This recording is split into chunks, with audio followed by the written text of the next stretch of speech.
Fechtavimas, kovos, kankinimas, kerštas, milžinai, pabaisos, persekiojimai, pabėgimai. Ar tikite NSO astralinimis projekcijomis, telepatija, ESP, aiškiaregystė, telekinetiniais gebėjimais, vudų ir šėtoniškais ritualais, žinai, žvėries viduriai? Visa tai susiję. Visa tai susiję. Mane šiek tiek glumina milžinus gaubianti paslaptis. Viena vertus jūs galite suprasti, kodėl įprasti archeologai tai laikytų paslaptyje, nes tai tik sugriauna jų teorijas. Pavyzdžiui, pulkininkas Pavelas, kuris, manau, buvo pirmasis Smithsono instituto direktorius. Jis žinojo apie Amerikos kalnuose atrandamų milžinų egzistavimą, nes parašė laišką savo draugui. Ir jame teigė, kad jie negali kalbėti apie milžinus, kol nenustatys, iš kur jie atsirado. O milžinų kilmė Pavelui buvo tokia svarbi, nes jis buvo izoliacionistas. O Smithsono institutas teigia, kad doktrina yra izoliacionistinė. Izoliacionizmo doktrina. Ir izoliacionizmo doktrina teigia, kad visos šios įvairios pasaulio kultūros vystėsi nepriklausomai viena nuo kitos. Kitaip tariant, nebuvo jokio kontakto per jūras. Niekas netėjo iš anapus jūros. Nebuvo jokio susikryžminimo su kitomis kultūromis. Kitaip tariant, senovės egiptiečiai nedalyvavo kryžminiuose apdulkinimuose su niekuo Amerikoje. Visi vystėsi visiškai nepriklausomai vienas nuo kito. Tai yra šiuolaikinės archeologijos ir tradicinio istorinio pasakojimo ramsčiai, izoliacionizmas. Tai problema. Jei visame pasaulyje randate raudonplaukių milžinų, akivaizdu, kad šie vaikinai migruoja iš anapus jūros. Jie atvyksta iš kažkur, o ta vieta yra artimieji rytai. Ir tikriausiai Sardinija labiausiai tikėtina, kad Sardinija yra postuluotų milžinų centras. Taigi, Paulius nenorėjo kalbėti apie milžinus, nes tai sugriovė jo izoliacionizmo teoriją. Taigi, štai, ir tai yra tiesa. Bet žinote, kartais argumentuojama, kad jie nenori kalbėti apie milžinus, nes tai įrodo biblinį pasakojimą. Gerai, tai labai silpnas argumentas, nes milžinai ne tik įrodo biblinį pasakojimą, jie įrodo įvairių senovės kultūrų visame pasaulyje mitus. Turiu omenyje, kad visi turi mitus apie milžinus, taigi tai nėra būdinga tik bibliniam pasakojimui. Vyksta kažkas kita, ypač Vatikanas susijęs su tuo, kas įvyko. Kodėl Vatikanas norėtų nuslėpti įrodymus, kad Biblijos pasakojimas yra teisingas? Kodėl jie tuo suinteresuoti? Tai neturi jokios prasmės. Manote, kad jie mielai pateiktų šiuos įrodymus pasauliui ir sakytų, žiūrėkite, štai dar daugiau įrodymų, kad Biblija yra tiesa, nes jie yra krikščionys, tiesa? Taigi, kokia yra priežastis? Kodėl? Kodėl milžinų tema yra tokia tabu? Ir kodėl, mano manimu, buvo istoriškai ir sistemingai slepiamas milžinų egzistavimas? Kodėl? Na, vienintelis dalykas, kuris man atrodo logiškas, yra tai, kad čia yra okultizmas. Paslapčių kultas yra viso to centre.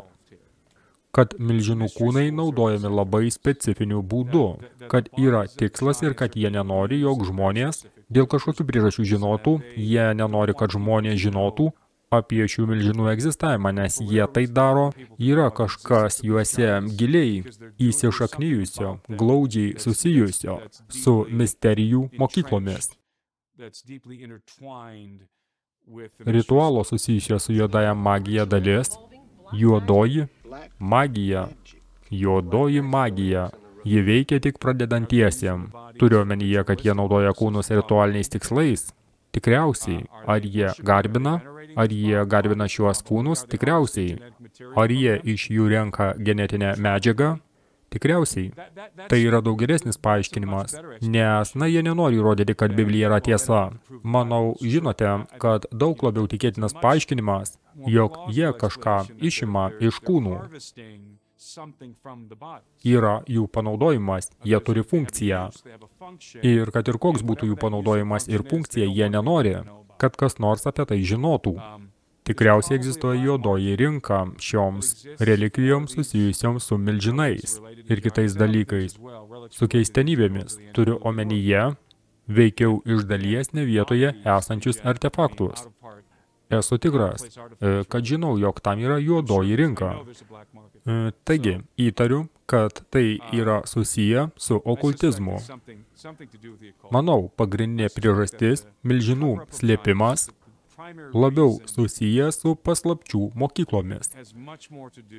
Žinote, ir visi žino, kad Abraomas Lincolnas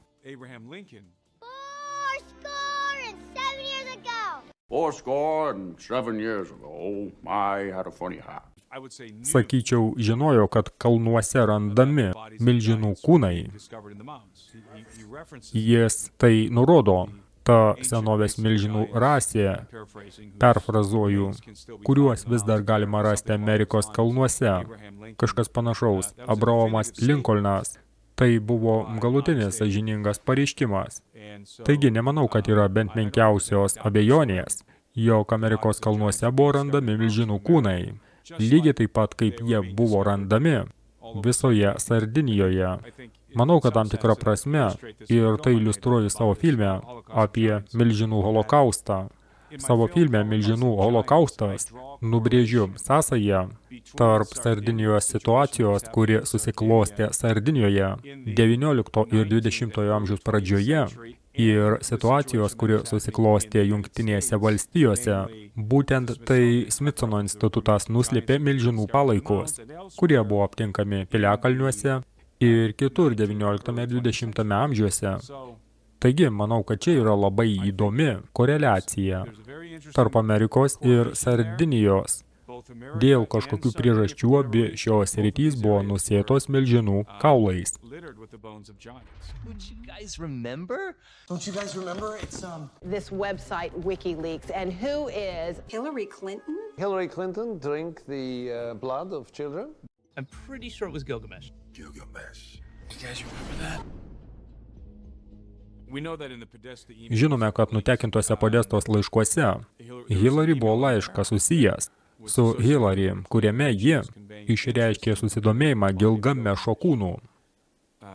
Manau, kad tai anekdotinė istorija, bet manau, kad okultistai, okultizmo atstovai, ir manau, kad Hillary yra okultizmo atstovė. Ji domisi milžinų kūnais. Manau, kad vyksta kažkas labai niūraus.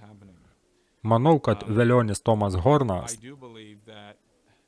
kartą man papasakojo labai įdomią istoriją, kurioje jis taip pat viešai apie tai kalbėjo, bet jis man papasakojo šios istorijos detalės, kai apsistojau pas jį namuose, Crane, Misūryje.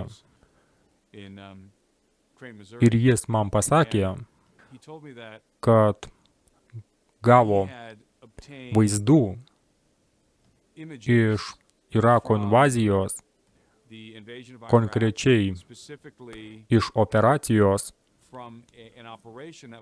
kuri vyko Bagdado muziejuje. Tai yra istorijos muziejuje Bagdade. Ir nuotraukose buvo pavaizduoti konkrečiai labai dideli sarkofagai, kurie buvo išnešami iš muziejaus ir kraunami į Chinook sraigtasparnius. Ir kad Tomui atsisiuntus šiuos vaizdus į savo kompiuterį, netrukus po to jo namas sudegė iki pamatų. Ir jis prarado viską, įskaitant tuos vaizdus. Bet jis prarado ir visą kitą. Jis turėjo labai didelę biblioteką, kurią prarado tarp visų kitų savo asmeninių daiktų. Taigi tikėtina, kad dalis to, ką darėme Irake, dalis operacijos, buvo milžinų kūnų paieška. Milžinų palaikai, kurie, kaip žinome, buvo saugomi Bagdado muziejuje. Ir manau, kad mes tikrai nuvykome ir neturiu jokios priežasties abejoti Tomo žodžiais. Manau, kad mes atgavome tuos kūnus. Nebejoju, kad milžinų kūnai ir kaulai buvo slapta nugabenti į Smithsono instituto saugyklas ir ten tebėra iki šiol. Tai kultas, kuriame jie įtraukia naujus narius, versdami juos atlikti ritualus ir panašiai. Sakyk, ką darai su kaulais? Kas yra su kaulais? Aš išverčiau tuos puslapius ir jie visi buvo susiję su demonų iškvietimu. Gerai, jie grynas blogis. Ar tai įmanoma? Ir aš čia tik garsiai mąstau. Ar įmanoma panaudoti milžinų lavonus, kad iškviestumėte milžinų dvasias? Tai yra demonus. Kalbame apie bekūnės milžinų dvasias, kurios klajoja po žemę, kaip bekūniai valkatos, apsėstosios dvasios. Ar toks yra okultizmo susidomėjimais šiais kūnais? Ar todėl jie nori milžinų palaikų? Ar galite kažkaip panaudoti šiuos palaikus okultiniuose ritualuose ir okultinėse praktikose, kad juos iškviestumėte, valdytumėte, ar netgi panaudotumėte kaip mechanizmą, per kurį jūs arba kiti žmonės gali būti apsėsti šių mirusių milžinų dvasių? Galbūt čia ir slypi tas susidomėjimas. Galbūt todėl niekam neleidžiama kalbėti apie milžinus.